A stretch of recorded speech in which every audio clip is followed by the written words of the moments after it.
Hello and welcome to Stop Now, where we stop, listen, and share. I'm JK, your host, and I'm returning for one last time on this episode. And with our great guests, not just guests, Beta and Yuchi here. And I have been associated with them for more than 2 years, and we have launched a Right View Lab for them. And it is going good, and we are growing, and we are quite excited on that journey. And I'm joined by Shiva, my co host. VK, you are taking over the baton from me. Go ahead and welcome them. And we will have a special episode for our Stop Now audience, as well as for our Right View Lab members, for our premium members like you. Welcome, everyone.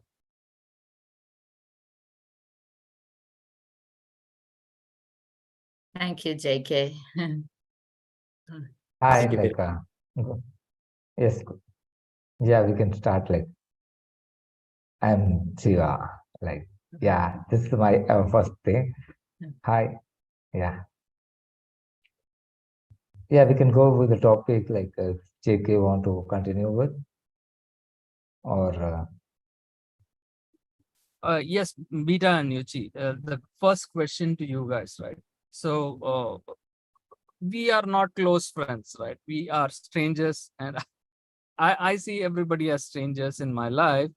yeah, So the concept of meeting with someone and having that pleasantness and sharing some commonalities or sharing our viewpoints and enjoying to work together, right? So that's what like I see the beauty of like what the message you are sending to others, right?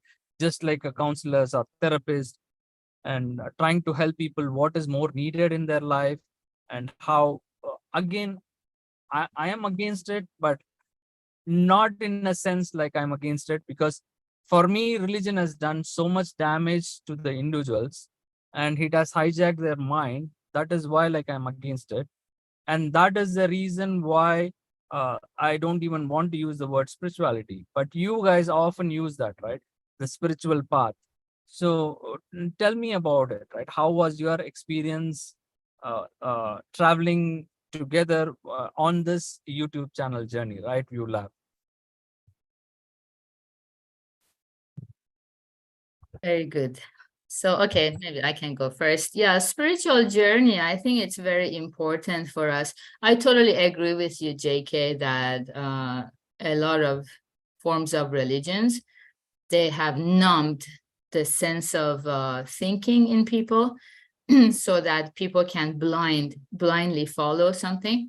Yeah, but also at the same time, I think I mentioned this in the previous panel too, that it comes from a deep need that we all humans have. If I talk about myself personally, I experienced a war when I lived in Iran, war with Iraq.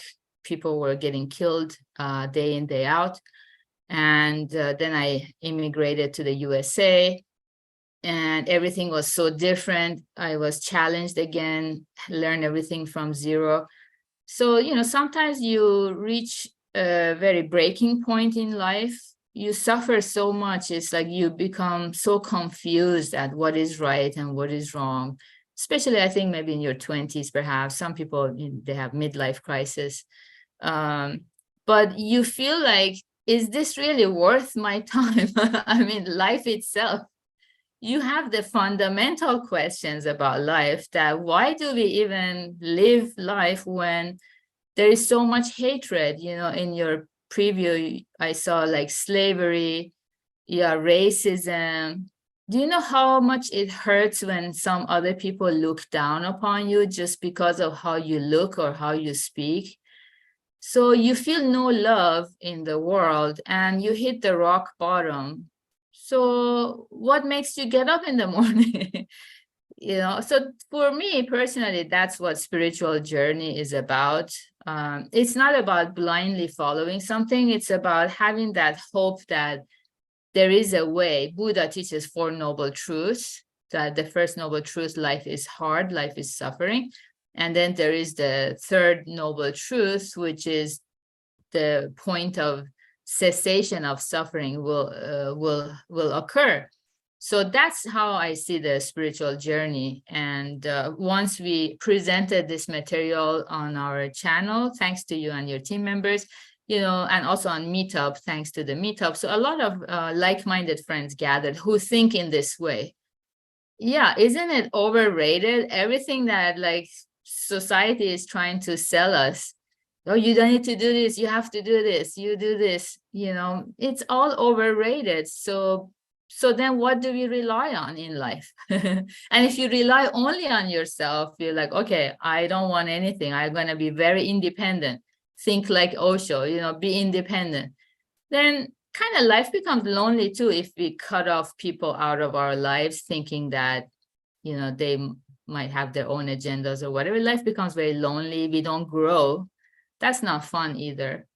So that's how I see the spiritual journey, is a community of like-minded friends who also see life the way it is. You just live, suffer, and die, and you have some pleasures along the way. That's not enough for some of us. We demand more out of life, but we need also some kind of guidance, because with our own limited wisdom as a human being, we don't see any way out of it. Yeah, that's how I see the spiritual journey as. When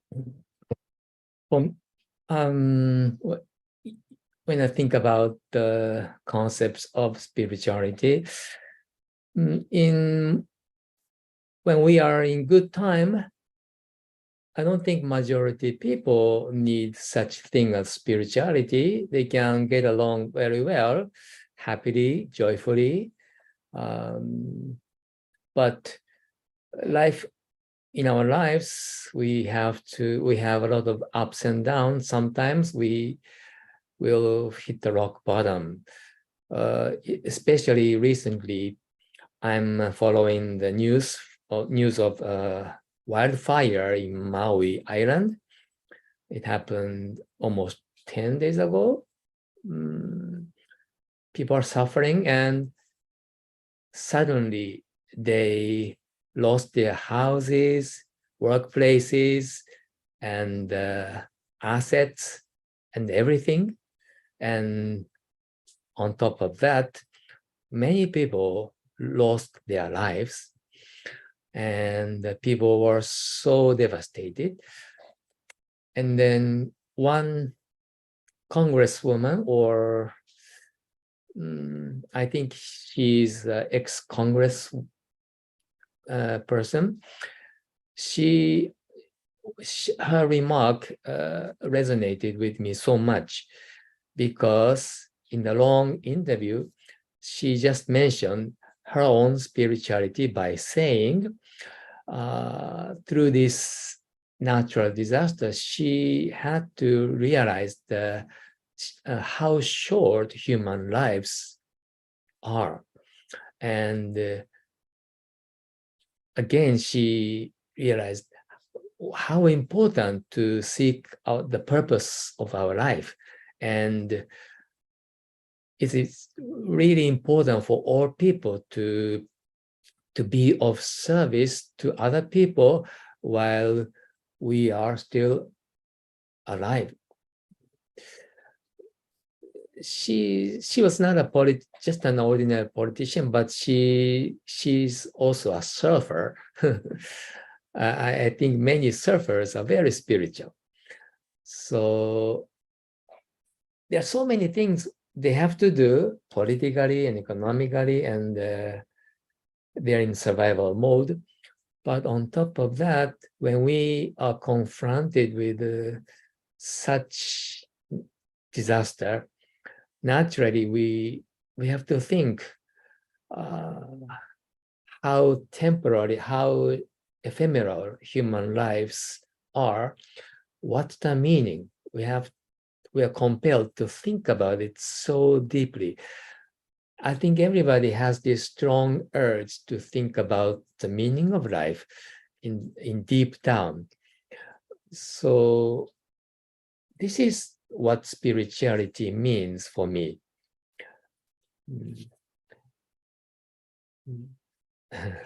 Well, that was a, good introduction by Yuchi and Vita. Again, we are going to dive deep into our social problems, combining that, how it relates to the spiritual one. I would say, like Shiva, to lead the conversation and also ask more questions, because I have my own, not belief, my way of thinking, and how I interpret various things that is being told by uh, spiritual gurus or philosophers, everybody combined together, right?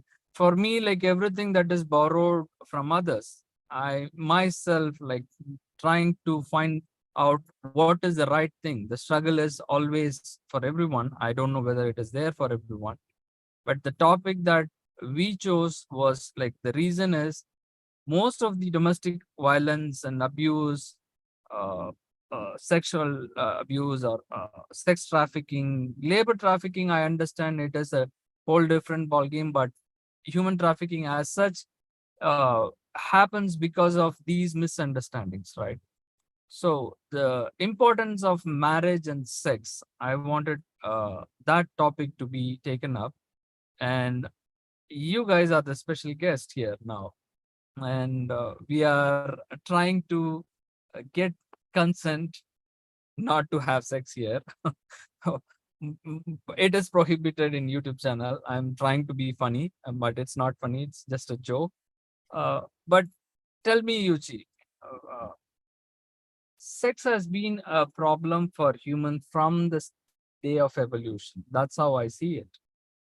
Because there is so much talk about like bisexual, homosexual, heterosexual, and in the public domain, we cannot talk about it.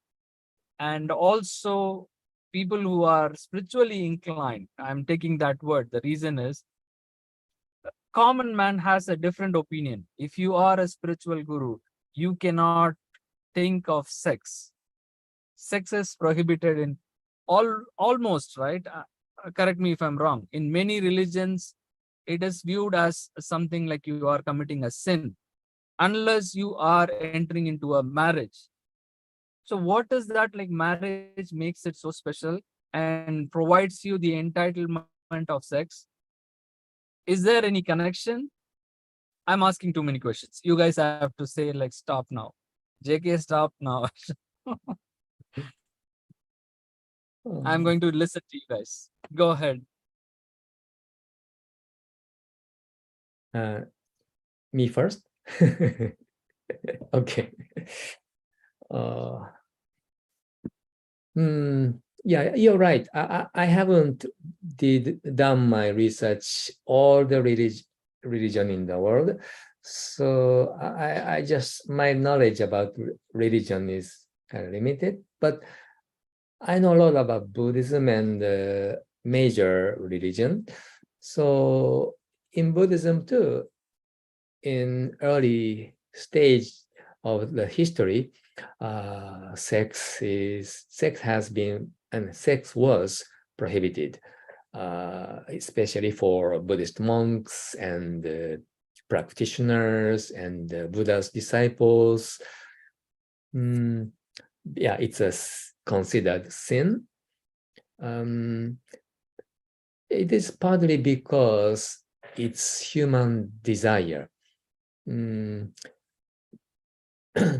Buddha said human beings have 5 desires.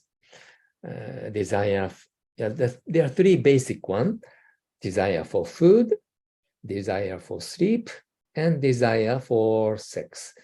So those are very primitive desires, because all animals have this. And in addition to these 3, we have desire for money and the desire for recognition. I don't know if animals have desire for money, but I know many squirrels store their food in the ground. Maybe that's desire for money. And of course, animals want recognition.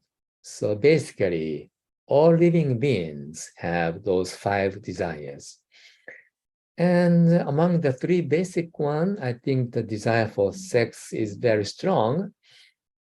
Although it's not life and death problem, living beings can survive without having sex. But without eating and sleeping, it's difficult to survive. So in that sense, sex is not as strong as the desire for food, but it's still really, really strong. So why many religions it's prohibited? Because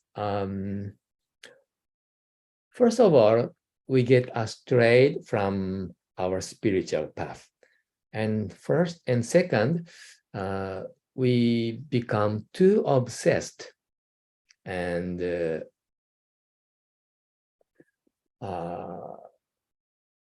we commit more and more bad deeds because of this.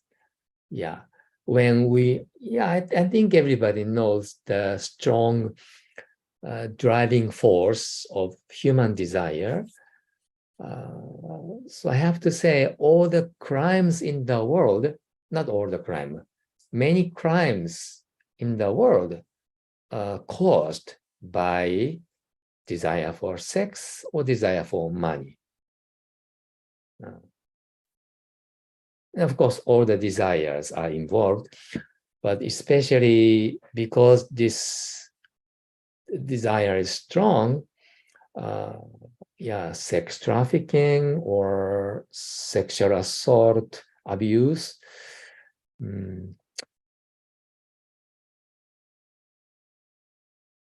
But I also know that if we prohibit to fulfilling such human basic desire, all the more those desire explode.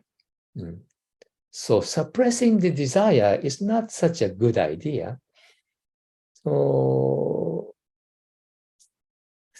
I learned that, in Japan, my home country,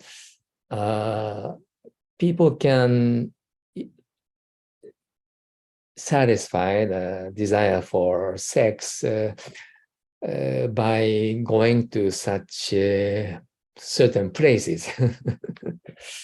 It's not completely illegal. I think, without that kind of resort, last resort, I think more and more people will commit sexual crimes.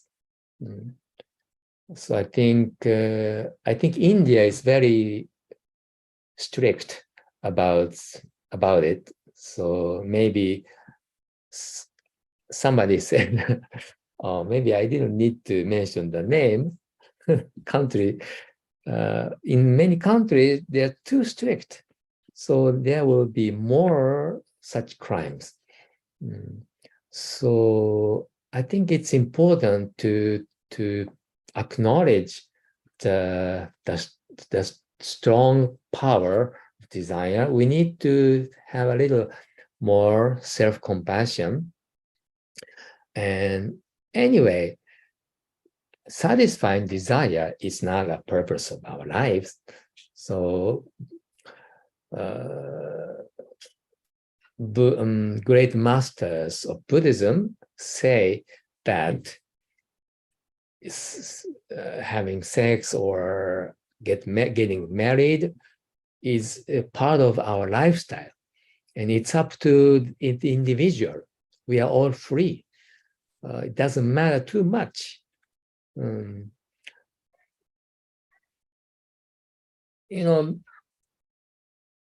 Japan, there are not so many strict rules about marriage or cooking or whatever regarding our lifestyle compared with some religion. So that's part of compassion, I think. we need a lot of compassion. In the United States, there are so many rules that restrict human freedom. I don't think it's really compassionate. So at least in Buddhism, there are not too many rules about our lifestyle. Okay, maybe I have to stop here, and I want to hear. Yeah, on this I have a lot of doubts on it, like because all the spiritual journey and other kind of things is all only for a man or a woman, because I don't think 90% of religion or in the all spiritual world, it's all depend on the men, because men always think about sex and spirituality, and most other sex trafficking it's in the world happening only depend on the men, and 99% of men only thinking about all the spirituality, maybe all the religion in here, maybe in Jesus and Islam, and maybe a lot of Hindu, Buddha, they are all men. Why woman does not have this kind of thing? And maybe the restriction, all the religion have restrict about sex and marriage and all other things only because of men is more involved on journey and spiritual or thinking of God and hiding something from the world, or to control woman, or what, why it's happening only for men, not for women? Is it any way on this?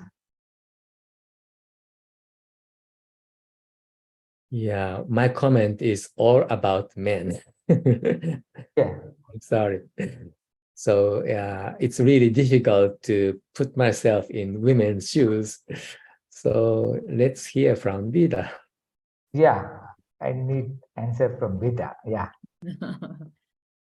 Okay, yeah, maybe I didn't get the essence of the question, but maybe if I say, you know, for women, because they can become mothers. So once you're a mother, I mean, the love between a mother and a child is so strong, it's considered like the strongest love you can, and the purest love you can ever find among humans. So I think women are dedicating themselves to their children and making sure their children find happiness. So as a result, throughout history, they haven't been vocal about what their own needs are or what they want, you know, to be. And also, they were not given power. I mean, even in America, it's only recently, maybe 100 years or so, that women had they had to fight for the right to vote. Many countries, they're way behind in that. So it's, I think, yeah, so physically, men have had power until now, physically. So it's just a human evil intentions, you know, desires can be evil in that sense, because whoever has more strength or power tries to dominate the weaker ones. Throughout history, it has always been like that. Even in one family, you know, couples always try to dominate each other. You know, let's do it this way. No, let's do it that way. It's always a power struggle, which I saw this as, I mean, I know Americans don't like the word evil, but when I was growing up, I felt like darkness, or just, it's not wholesome to me that you have to always be struggling for power. But there are also these enlightened beings like the Buddha, who just, they are so present that they just accept you as you are and let you be. So there is this alternative form of love and compassion too, but it takes a lot of wisdom and enlightenment together. So I don't know if I answered your question or, yeah. Yes, maybe like the topic which JK have chosen, marriage and sex, and what the point as a woman, what do you think about sex and marriage life? I don't think, because men always think about sex, and I in my point, woman won't think about more in sex than men. That's why the topic is always a spiritual topic. When we go on the path on spiritual, we want to restrict the sex. Another thing, it's think of men, not for women. What your way, like why we get marriage and have sex? Oh, Rita. yeah. So, for women, it's more about companionship or like friendship. And yeah, to have like that sense of camaraderie. And also if there are children, so raising children, it's always about the happiness of children. But if you don't have children, like I don't have kids myself. So yeah, I think it's about feeling loved and then being able to love someone. But when it comes, so your question is more like why we need to have marriage? Yes. Yeah, With a because, man and woman, like if you are a woman, why you need to get a men for a marriage? all right. Oh, If you are only comfort with a comfort zone or love and other things, love can be get by more than men. Another woman can give you more love than a man. right. Men can only give a sex and have a rebirth or something. Why we get married then? Oh, yeah. So I think in the previous Q&A session, Rick kind of responded to this question, which is this is a social contract just to fulfill especially men's needs for sex. So there is this contract of marriage to bring some order to society, because I think without marriage, if it's like all open, desires are boundless according to the Buddha. And for us, we study Buddhism, desires are boundless. And also, no matter how many of our desires we fulfill, we're never gonna be satisfied. Like this is, I mean, it's so clear for me. We can have discussion about it if you don't believe so. So that's why if there is no marriage, I mean, even with marriage, there are extra, what do you call it, marital affair, there are affairs, and then it brings so much ruin to the families. So I think what I really understood from Buddhism, and I'm so grateful about my understanding that brought me so much wisdom and comfort in life, is that marriage is not the purpose of life. Yeah, that's not our purpose of life. Marriage is just one choice among many other choices people make. The purpose of life is find our inner strength. For men and women, each human being has to find that inner source of joyfulness and strength and wisdom. That's the purpose. However, in order to get to that purpose, we have to live life. There's a journey to get there. We have to live life. And Buddha teaches that actually life is very lonely. He says in the sutra, we are born alone, we die alone, alone we come, alone we go. So I think because life is so lonely and we are raised with our family, usually parents or some siblings. So in that I mean, even then we feel some loneliness because maybe siblings don't understand us, our parents don't understand us. So naturally, there is this constant desire to find someone who understands your innermost core. And I think this is understanding our life's purpose, which many people mistake it with finding their soulmate. This is an illusion. It's not true. Yeah, for some people it might become true, but I think for most people, I mean, just look at the divorce rate is so high. It doesn't work. So marriage is just something like a social contract, and I think it serves some purpose because, as you mentioned, men, if they have all these sexual desires all the time, so they need some outlet. And if they can't, like humans are not like bees, they just jump from one flower to the next. because women have jealousy much stronger than men, perhaps, and there will be a lot of conflict and a lot more killings and hatefulness and vindictiveness. I mean, just look at history, right? Those kings who had many wives. Even now, in some cultures, it's allowed. So it just doesn't work. So it's just a practical means of keeping people together. So for now, just don't get too wild and violent, but don't mistake that as your life's purpose. It's just like giving people some little, like helping them find a little home or shelter to live in. But don't find too much comfort there, because that's not your life's purpose to be in this comfort zone, having a roof over your head. That's not the purpose. It's just a basic need so we can think about what happiness really means to me in my heart, or what is peace of mind to me. So that's how I see it. Okay, just another question for Ichi. Like, then why all the religion restrict the sex towards spiritual journey?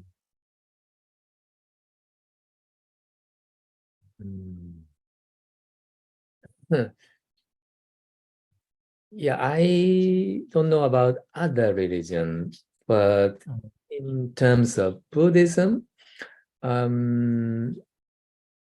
think it's because it's a too much distraction for the spiritual journey, because the pleasure is so big. People are easily distracted, especially when Buddhist monks engage in practice, hard practices. It needs such a strong concentration. So even for us, ordinary people, try to do meditation, it's really difficult if you're really serious. Our mind keeps jumping around and it doesn't settle down. In this way, we cannot follow very strong, hard practices of Buddhism. I mean, for those Buddha's disciple and Buddhist monks, lay people are a little different, but in the past, it was considered like this. So they try to eliminate all the distractions. So sex was one of them. And then eating meat was another factor. And also, any pleasures of desire can be distraction. So I think that was the reason. Yeah. So it's a really, I think it's a noble act, actually. You know, the more we indulge ourselves in such pleasure, we become a little corrupt. I don't know. It's against human mind. Really human mind should be serene and calm, like a full moon in the night sky. But being indulgent in worldly pleasure is kind of opposite state of mind. It's okay for us. It's part of our life. But the ultimate goal is enlightenment. So they try to follow Buddha's path, Buddha's way. I don't know if it made sense. Yes, Shall I jump from in here for a minute, Shiva? Yeah, go ahead. Yuchi, again, I've known you for quite some time now, and I expected the same answer. I have to politely disagree to what you said, right? The reason why I say that is, uh, again, beautiful flower, Beta. So you brought that up, like to remind that like our life is impermanent, right? You have been saying it over and over and over, and I got fed up like in the meetups, like what is this, right? We all know that we are going to die and it is impermanent, right? So to your concept of Buddhism or Buddha's teaching, right? Not to get attached. And for me, all those things are stories, right? Because if you don't procreate, if you try to be celibate monk, you are trying to create a division. You are against life. How is that agreeable? Because if nobody gets married, nobody has sex, then human civilization doesn't exist. We will die, right? So there is a contradiction over there. Like, let's observe this closely. Let's watch together, right? Unless we procreate, unless we have sex, humans will not have existed for so many centuries, right? So why are we taking that stand saying that like not having sex is what will provide you detachment? The more you try to attach to something, you will get repelled. Like, for example, I am so worried about so many other things. Even people who are beautifully in love are getting entangled into marriage, right? So Mhm. love is the most beautiful thing, right? To love everybody else and to be in serene and peaceful environment is what we all aspire for. But the moment you bring in this social construct, social concept like uh, forced marriage, right? You have to be, again, we cannot, women are more superior in sex than men. That's why men has this jealousy, how to control the women, because women were not provided so many opportunities and wealth in those days. And to keep them in check and balance, they cultivated that jealousy, like my husband or my partner has to take care of me for my rest of my life, my child. And that's how the family unit has bonded, and we created that. It's a fictional thing. And I agree upon, I love the Buddha's teaching, but running away from his wife and kid, how fair is that? Let's be honest, right?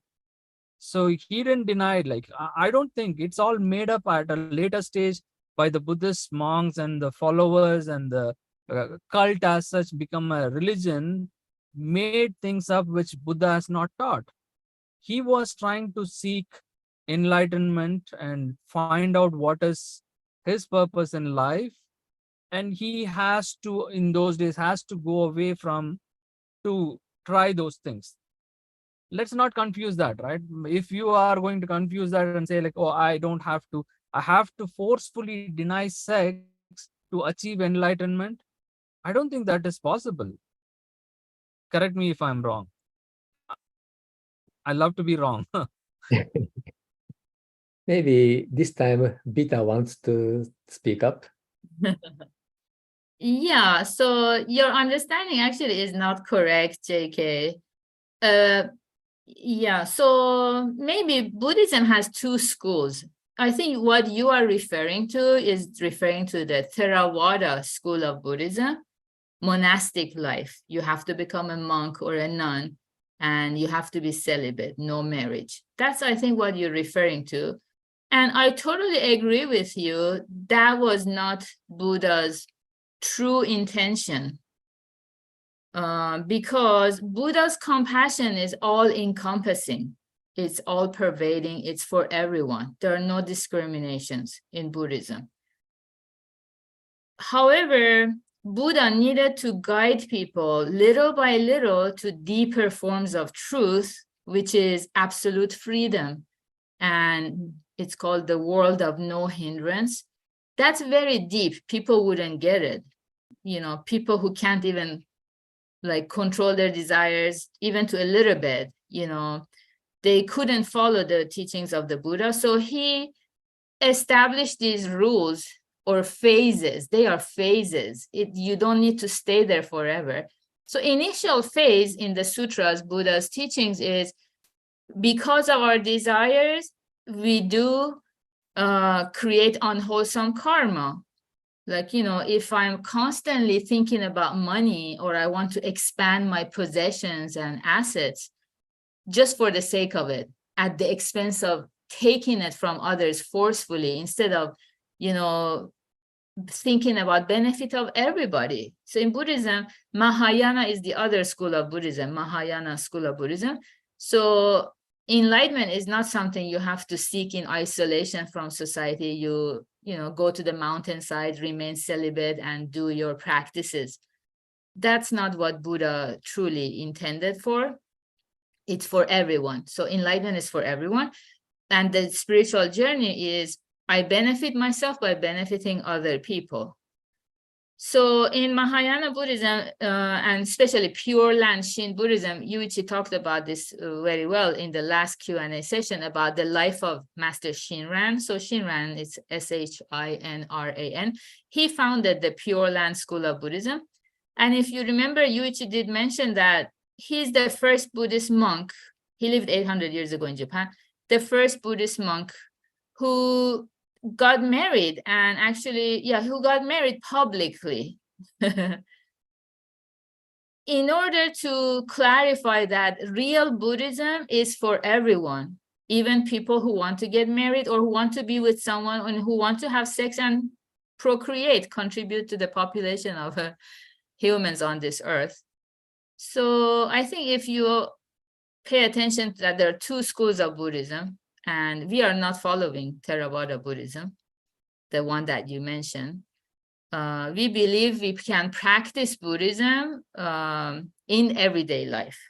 Now, if you feel getting married helps you listen to Buddhism and practice more, getting married is good.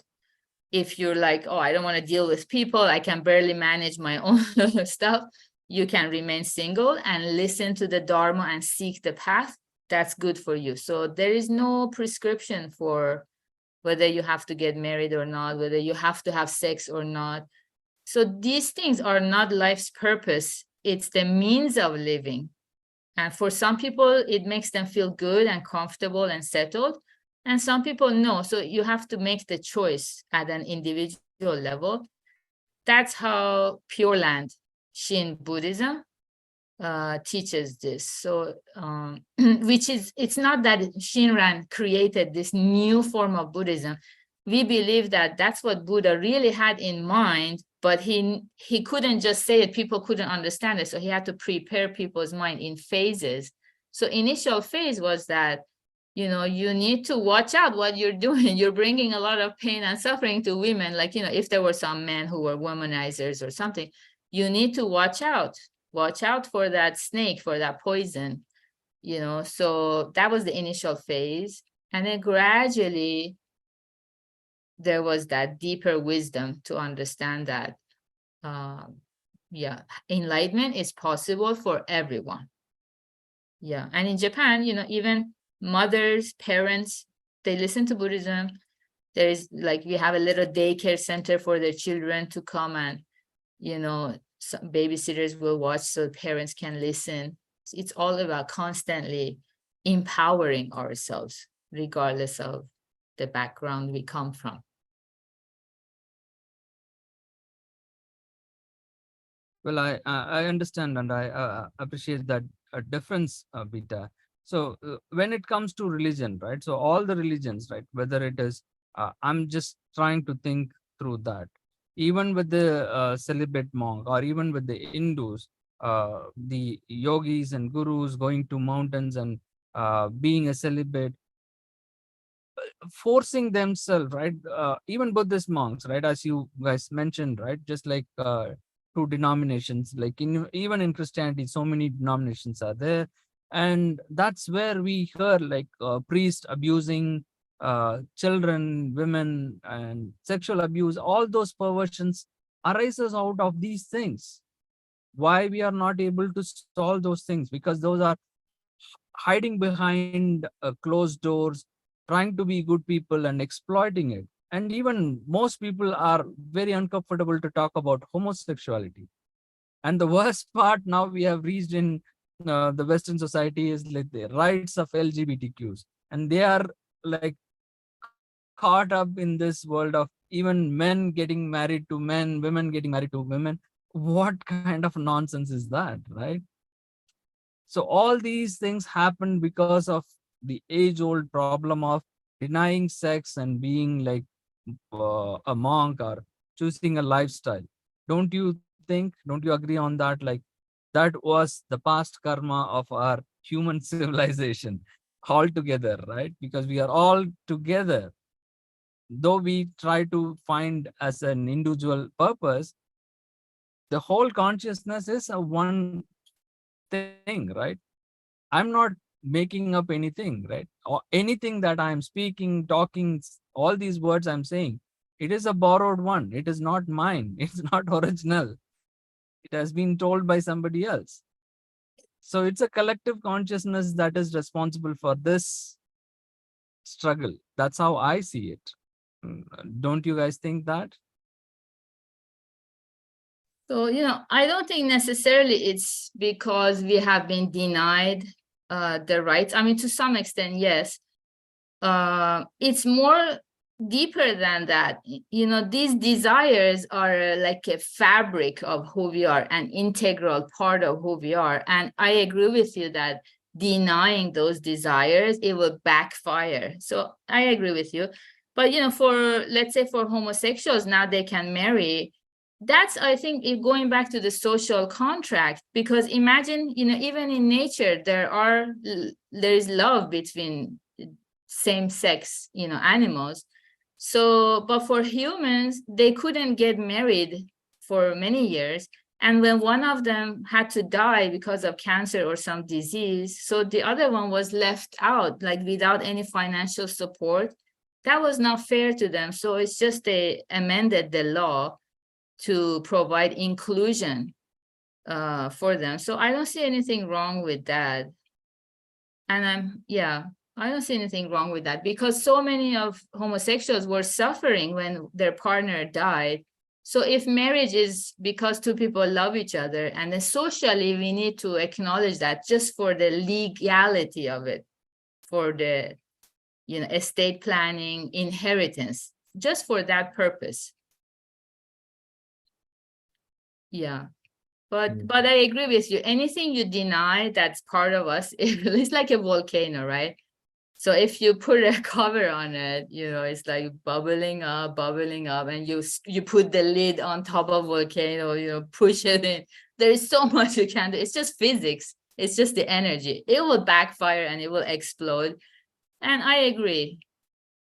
Yeah, I agree. Actually, same thing is happening in Iran right now, because they say that men and women, they should not be together unless they are officially married. And the younger generation, they don't buy that anymore. So there is a lot of rebellion against the government. Unfortunately, many of them getting killed. So yeah, you cannot deny humans' desires. So it's a double-edged sword, because there will be a lot of suffering because of desires. So ideally, people learn to control their own desires, or at least listening to Buddhism helps them understand that's not the purpose. It's the means. It's not the destination. It's the journey. So they don't put too much value on these desires, so they don't go overboard. They don't get carried away. I think that's the danger. But each person has to manage it individually with the wisdom they gain through the Dharma. Absolutely. Again, we can go on, and let's be mindful of our time as well. Yuchi, what you have to say? Like, we are not pro or against. So just like what Beta said, right? So are we allowing homosexuality?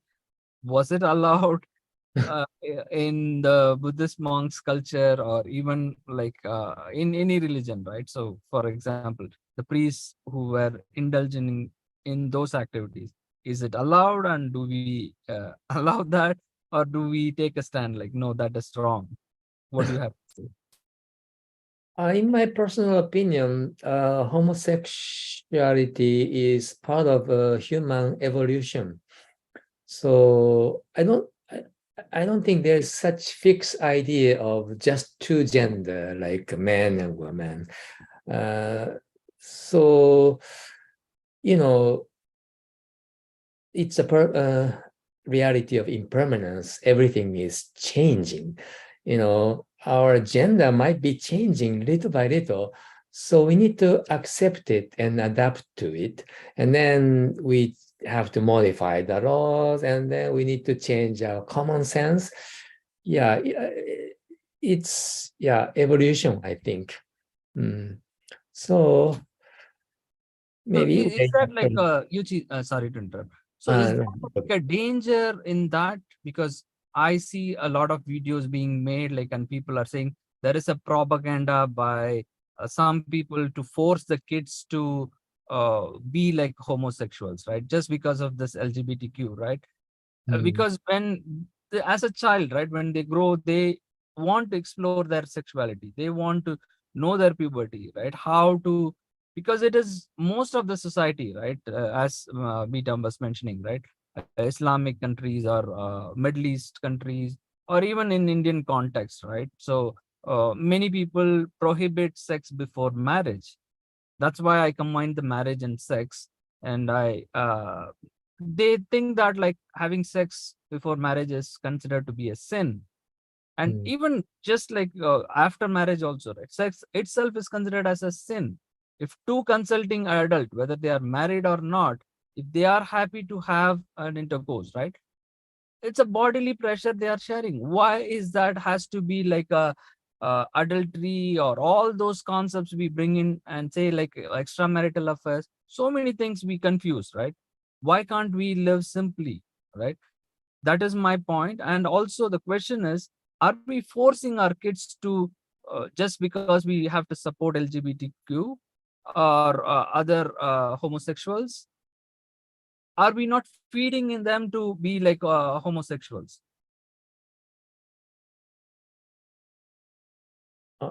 So I didn't hear the last sentence. What did you say? No, are we not promoting that homosexuality Oh, by saying like it's okay, right? You uh, because as a kid, right? So when they are in 12, 13 or 15 years, 16 years, they are still learning, right? Still, yeah. we have even set up a social contract. Only by 18, you are an adult and you can be free from your parents, right? Most of the society, we do that. So when that is the case, they are secretly already exploring their sexual body parts and they want to know, and they are attached to their friends. And as Beta was mentioning, right, in some societies, they cannot have opposite sex as the friends. And obviously, they are not even allowed to have sex. So when you say like homosexuality is okay, then the problem is the kids itself will get entangled with the friends and explore the sex and say like, okay, I am an homosexual, without even knowing that like what is their sexuality. That's a real problem, right? Are we creating one huge problem for the future? Yeah, maybe so. It's a problem. Yeah, I know. I agree. That's why we should ban. That's why we should ban. Again, simply, right? Many people, even in cultures, they don't want to talk about the word itself, sex itself. That's why I see like they use the word love. If I say I love you, everybody appreciates. Oh, this person is fond of me, right? Love is a more acceptable word. But if I say like I want to have sex, then that becomes a huge problem. Don't you think? Right. Yes, I agree. That's a good one, Yuji, right? You just escaping it by saying like, yes, I agree. I'm done with you. Let's move on with a different topic. Again, Peter and Yuji, it's been a pleasure. We have so much more to talk about it. Probably you can organize that topics of discussion with our meetup groups and other things. And Shiva, you have the final word before we wrap up for today. Yes. On your final the, the question or something like I want to ask any one of you, like it's all about age factor because you're talking about things like when you want to jump in the path of spirituality, you may be completed like 40 plus or 50 plus to enter in the path, or is there any aging for a spiritual world? Anyone?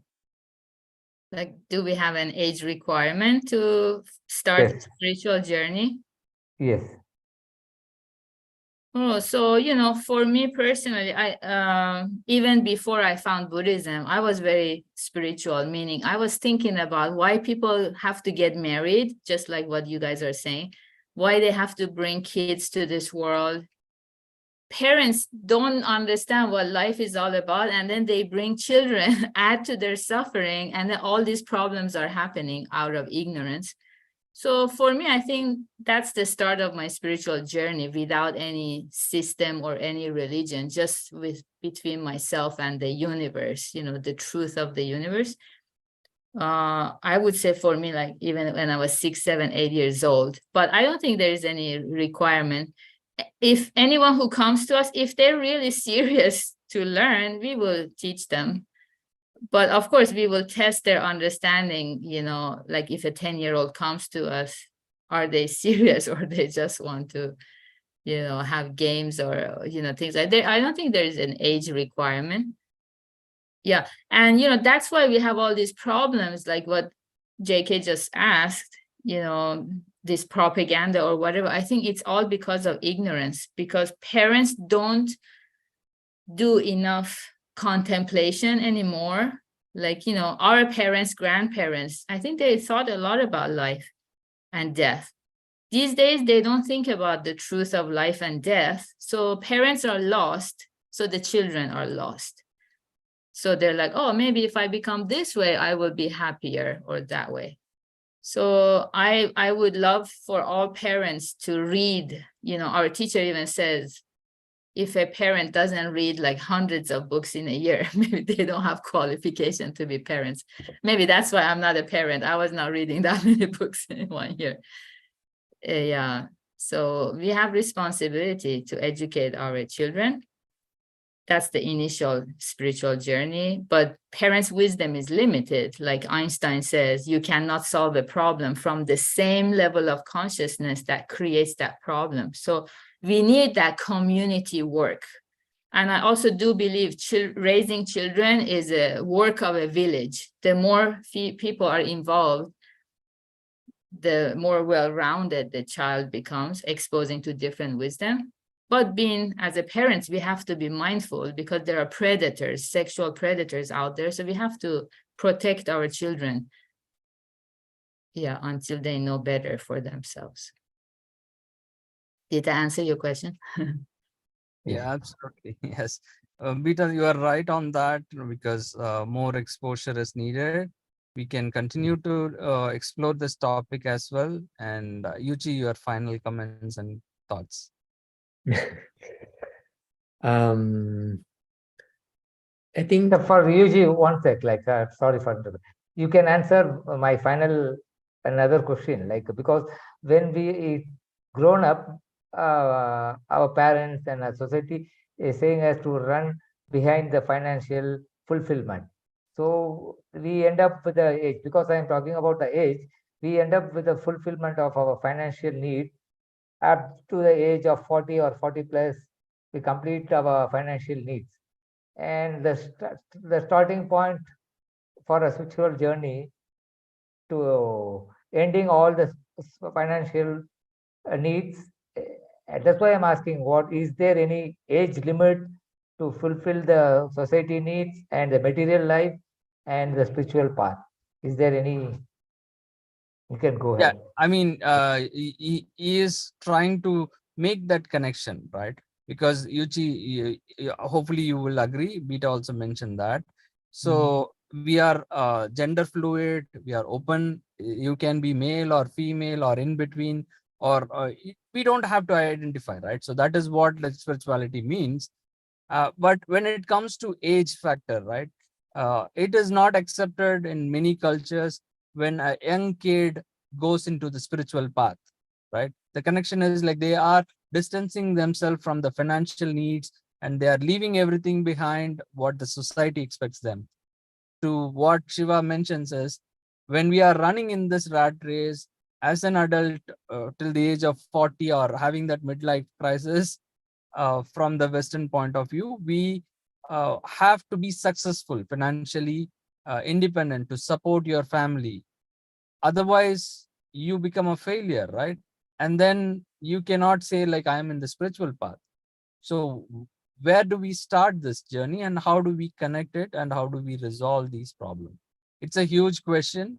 Probably, Yuji, you can address. Yeah. Hmm. go. Yeah. In a sense, everybody is already in a survival mode. In just surviving is already a great task for everybody. And in addition to that, seeking spiritual path can be really, really difficult. Yeah. So, but that doesn't mean it's impossible. We can start incrementally, just little by little. Just 10 minutes meditation is okay. And then little by little, we can increase our practices. Actually, we have a lot of spare time in one day, so we can be more and more effective, productive with our own self-improvement. Yeah, so we don't belong to monastery. We just seek spiritual path while having work, having family, and having a lot of many other tasks. So there's a lot of hope. Well, with that beautiful thought, again, Beta, if you have something to add, or Shiva, please. Yeah. Thank you, Jackie. I was just going to add very briefly that the spirit of Mahayana Buddhism is benefiting myself by benefiting other people. So if we always remember that in mind, which is win-win situation, even if we are bombarded with work in the corporate cultures, the rat race, as JK said, we are there, but we can be that light to invite people around us who only see money and power as their purpose to benefit ourselves by benefiting others. That means cultivating more harmony and compassion and understanding. So that's your practice. That's the practice. The more we engage in this benefiting myself by benefiting others mindset, you can see that beautiful happiness that's available to all of us. Even if we are in that rat race, little by little, we find that purity in our heart, and we invite people around us to engage in that light and spread of that light. Yeah. Wonderful. Again, it's a great conversation. Thank you, Beta, and thank you, Yuchi. And once again, Shiva, welcome. Yeah. Hopefully you will carry forward the torch and be the host. And I am signing off for today. Thank you all for Thank you. watching us. Bye for now. Thank you. Yeah. Thank you. Thank you, JK. Thank you. Thank you.